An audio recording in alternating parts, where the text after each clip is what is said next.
Côte d'Ivoire, comité central du FPI, les réactions et adoption de la déclaration du 1er août 2015 relatif à l'inéligibilité de Dramane Ouattara. Ces 10 points essentiels que vous avez entendus, vous les aurez. Mais nous sommes le Front populaire ivoirien. Au-delà des questions de forme, c'est sur le fond. Et pour que nous soyons efficaces, parce que nous devons retourner pour continuer le travail, nous allons prendre les réactions collège par collège. Mais ici, si nécessaire. Mais ici, nous souhaiterions commencer par les membres statutaires du comité central, à savoir le collège des députés, le collège des maires et adjoints, des présidents de conseils généraux, le collège des conseillers économiques et sociaux, celui de nos structures spécialisées et d'activités, et enfin, si nos deux invités principaux, que sont le comité de contrôle et les secrétaires généraux de fédération, auront la parole. Mais nous souhaitons vraiment qu'on aille à l'essentiel. Si c'est pour la forme, là, on va gommer, on fera les toilettes nécessaires, mais c'est vraiment sur le fond. Et le souhait, c'est que nous soutenions nous-mêmes notre propre démarche. Elle n'est pas nouvelle. Le congrès de Mama l'avait déjà fixé. Maintenant, nous allons pas à pas et nous prenons chaque point pour le détailler. Camarades, nous avons la parole. Camarades, j'ouvre la séance et les interventions en commençant par les membres statutaires. Merci, camarade président. Je voulais, à ta décharge, dire que nous avons failli omettre les élus de fédération qui sont membres statutaires du comité central. En guise de compensation, si je peux leur donner la parole en premier, j'en serai reconnaissant.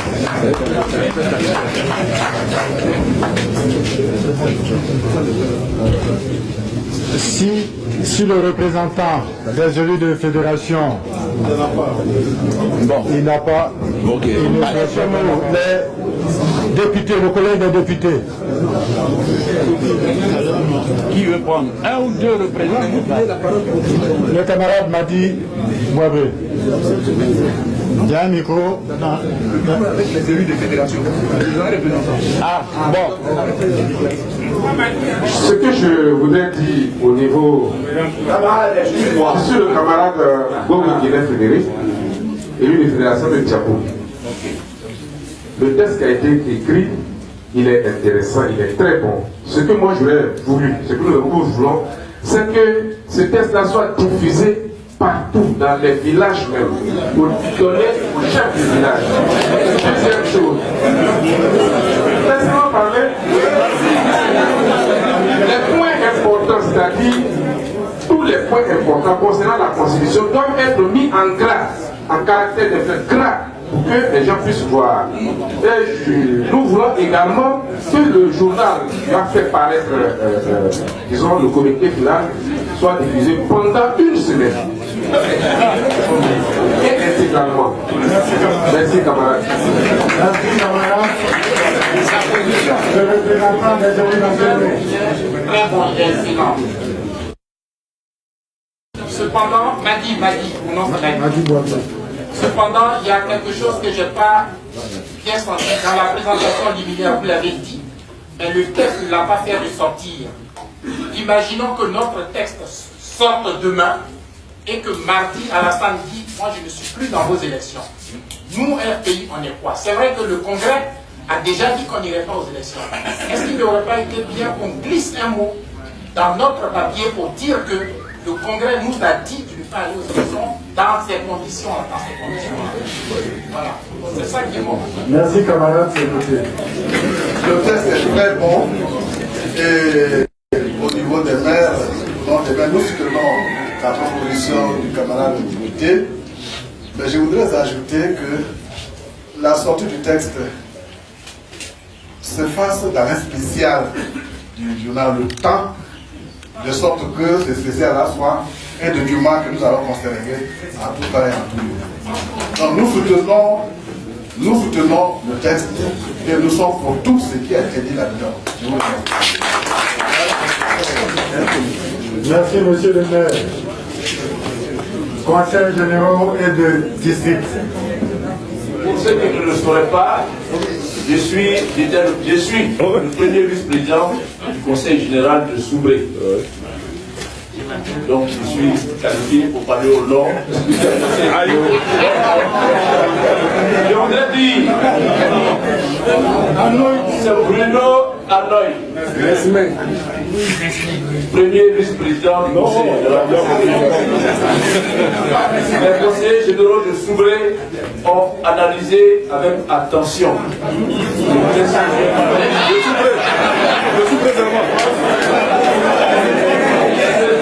reprend point par point tous les éléments qui vous écœurent et annonce tout ce que nous avions comme suggestion. Les conseillers généraux sont prêts à se rassembler derrière tout le parti uni pour faire aboutir les décisions qui seront prises. On n'a vraiment rien à dire. Unis comme un seul homme, nous disons bravo à la haute direction qui a sorti ce texte. Merci. On va passer la parole au nom de la Constitution. Eh bien, nous approuvons tout ce qui a été dit et tout ce que nous avons entendu concernant le comité final qui nous a été lu à propos de la candidature de Draman Ouattara. Draman Ouattara est inéligible, nous l'avons toujours dit. Donc, c'est une confirmation que nous approuvons. Merci, camarade président. Structure spécialisée et d'activité. Le camarade Ouangou de la CFP. La CFP, par ma voix, soutient entièrement cette déclaration. Nous disons même que, alors que le pouvoir avait la possibilité d'organiser un référendum, il attend 4 ans pour tenter de faire un passage en force. Le FPI ne peut pas accepter cette imposture. Donc nous souhaitons même que cette déclaration soit même l'objet, le début d'une saisie de la Cour constitutionnelle et une diffusion même sur toutes les institutions nationales et internationales. Je vous remercie. Bon, d'accord. C'est pas grave. Nous avons, je pense, terminé avec les structures. Après avoir fini avec les structures statutaires, nous souhaitons, parce qu'ils l'ont demandé, laisser la parole aux structures invitées. Les fédéraux, c'est bon. Les fédéraux, est-ce que les fédéraux souhaitent prendre la parole? Je suis Soro Kelofoy, fédéral des cinématalistes, président de la conférence des fédéraux. Ok, merci. Les fédéraux dans leur ensemble soutiennent intégralement le texte. Et comme nous sommes des hommes de terrain, nous attendons le mot d'ordre que la direction va nous donner pour que nous retournions dans nos bases respectives. Je vous remercie. Après les fédéraux, les DG et PCA. Les DG et PCA. Membre de l'association des DG et des PCA du Fonds souverain ivoirien. Le texte que nous venons d'écouter, il est excellent. Nous le soutenons sans réserve et demandons à la direction de tout mettre en œuvre pour faire barrage à la candidature de la Ouattara. Merci. demande aux dames de prendre la parole. Ce sont les camarades. Non, mais voilà, il y a 20 mains qui se lèvent. Non. Un voix, et puis voilà. Je prends la parole au nom de l'OFPI. L'OFPI soutient totalement et entièrement cette déclaration concernant l'inéligibilité de Alassane Dramane Ouattara. Et l'OFPI est prête à répondre au mot d'ordre de la direction. Je vous remercie. Merci camarades. La parole enfin au comité de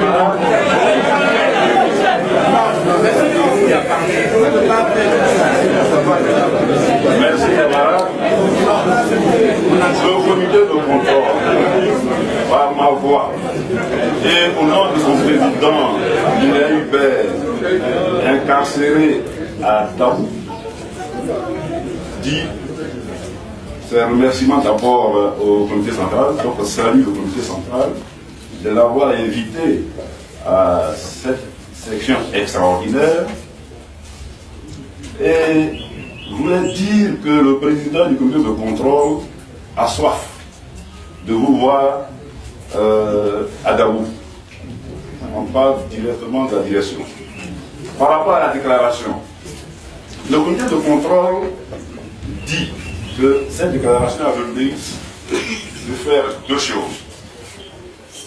La première chose, c'est de clarifier la position du pays par rapport aux élections, pour ne pas dire à l'élection de Alassane Dramane Ouattara, donc à sa candidature. Ça, c'est le premier mérite.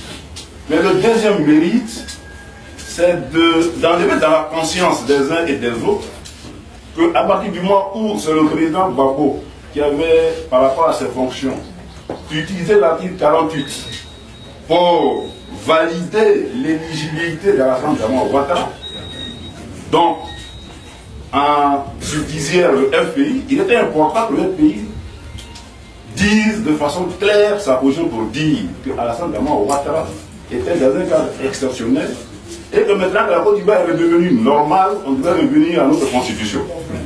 Ça déjà, ça suffit et ça donne le mérite à cette déclaration.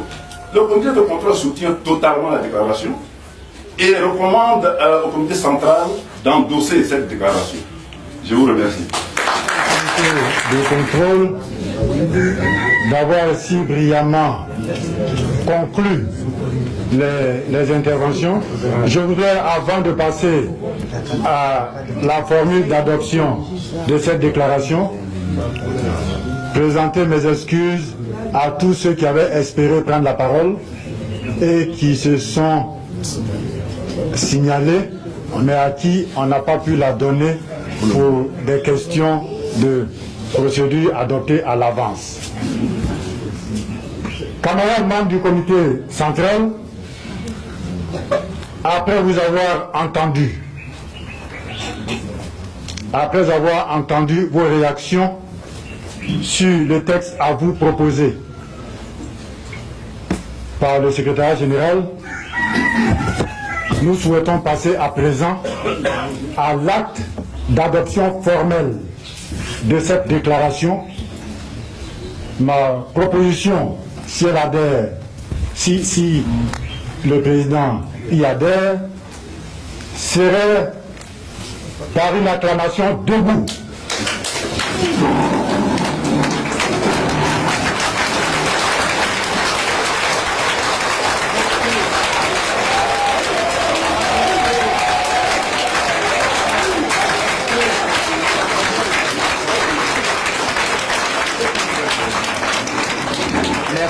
On a dit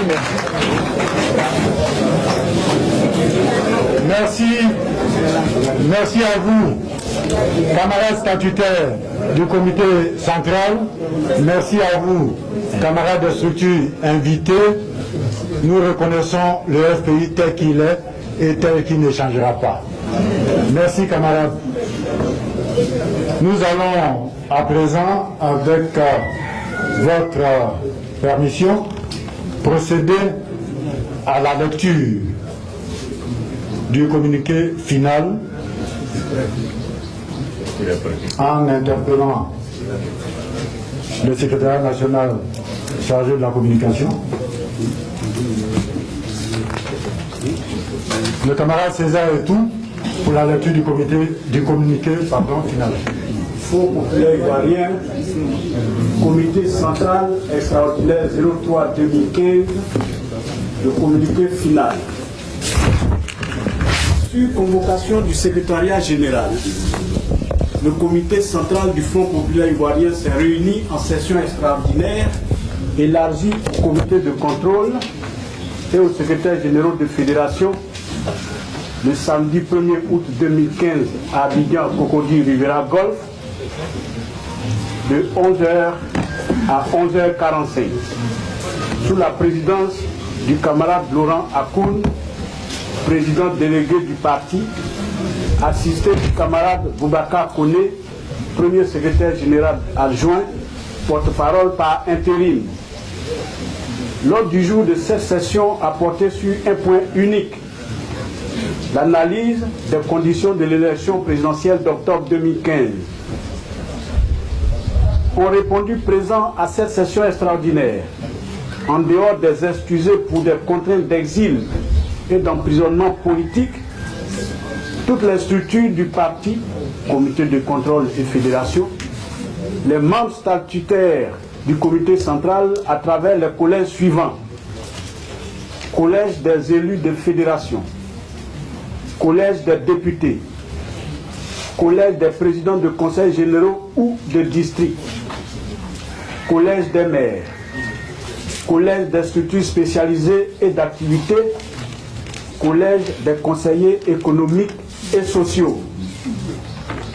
Dans son propos liminaire, le président délégué du parti, le camarade Laurent Akoun, a tenu à rappeler au comité central l'indisponibilité du président du parti, le camarade Laurent Gbagbo, détenu injustement à la haie, ainsi que celle des camarades Hubert Oulaye, président du comité de contrôle, Simone Eivé Gbagbo, Moïse Lida Kwasi, Assoa Adou, Sébastien Dano Diédié, tous vice-présidents, Kwa Justin, secrétaire général adjoint, Marie-France Cissé Mariam et Daïd Nestor, tous deux secrétaires nationaux, auxquels s'ajoutent plus de 400 des nôtres, encore détenus dans les liens de la détention depuis des années dans les geôles du pouvoir. Il a par ailleurs dépeint le climat délétère dans lequel baigne la Côte d'Ivoire à 3 mois des élections générales prévues cette année. Abordant le point unique de l'ordre du jour, le comité central a entendu une communication du secrétariat général présentée par le camarade Boubacar Koné, secrétaire général adjoint. Cette communication ayant trait à l'analyse de l'élection présidentielle annoncée pour octobre 2015 indique que les conditions relatives à l'organisation de ce scrutin ne sont pas encore réunies et propose que le Front populaire ivoirien se réserve le droit de s'y prononcer très prochainement dans une déclaration officielle. Le comité central, après en avoir débattu, endosse entièrement les conclusions de cette importante communication. Le comité central, se félicitant de la démarche alerte et opportune du secrétariat général du parti et prenant la pleine mesure de la situation, observe que la candidature de M. Alassane Ouattara au regard des textes de loi de la République de Côte d'Ivoire et des conditions politiques dans lesquelles l'élection présidentielle d'octobre-novembre 2010 a été organisée pose d'énormes problèmes. Déclare qu'au regard des textes légaux et réglementaires en vigueur à ce jour, M. Alassane Ouattara reste et demeure inéligible à l'élection présidentielle de la République de Côte d'Ivoire. Le comité central instruit enfin le secrétariat général de demeurer saisi de toutes les questions relatives aux élections à venir. Fait à Abidjan le 1er août 2015, le comité central.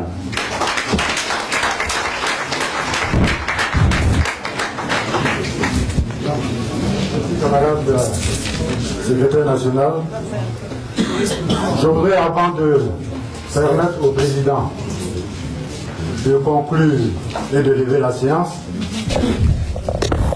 inviter les secrétaires généraux de fédération à passer à la table d'enregistrement à la fin de nos travaux pour retirer le texte de la déclaration qu'ils ont eux-mêmes souhaité avoir. Le texte est prêt. Le comité central extraordinaire de ce samedi 1er août 2015 que nous enregistrons ce jour. 415 militants présents, soit un taux de présence de 81,26%. Je voudrais donc, au nom du secrétaire général, vous féliciter pour votre présence massive. Camarades, je voudrais, au nom du président du parti,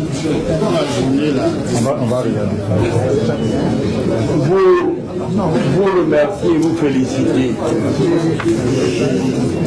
Je souhaite simplement que nous nous rappelions que nous avons été créés pour faire bouger les lignes. La première ligne que nous avons fait bouger ensemble, c'est le parti unique et la pensée unique.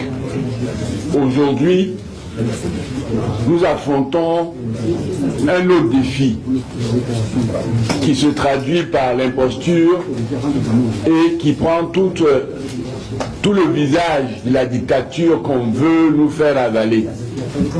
Et pour cela, ils ont, je préfère utiliser cette formule emphatique, ils nous ont arraché à notre affection Laurent Gbagbo. Momentanément. Mais comme dès le mois de mai 2011, devant ceux qui jubilaient et qui osaient dire que c'est fini, nous leur avons répondu que Gbagbo a pris un billet aller-retour. Gbagbo nous revient. Je dis qu'il nous revient parce que nous sommes là. Et c'est pourquoi je voudrais vous inviter, encore une fois, restons en alerte. Merci camarades, la lutte continue et la liberté vaincra. Je vous remercie.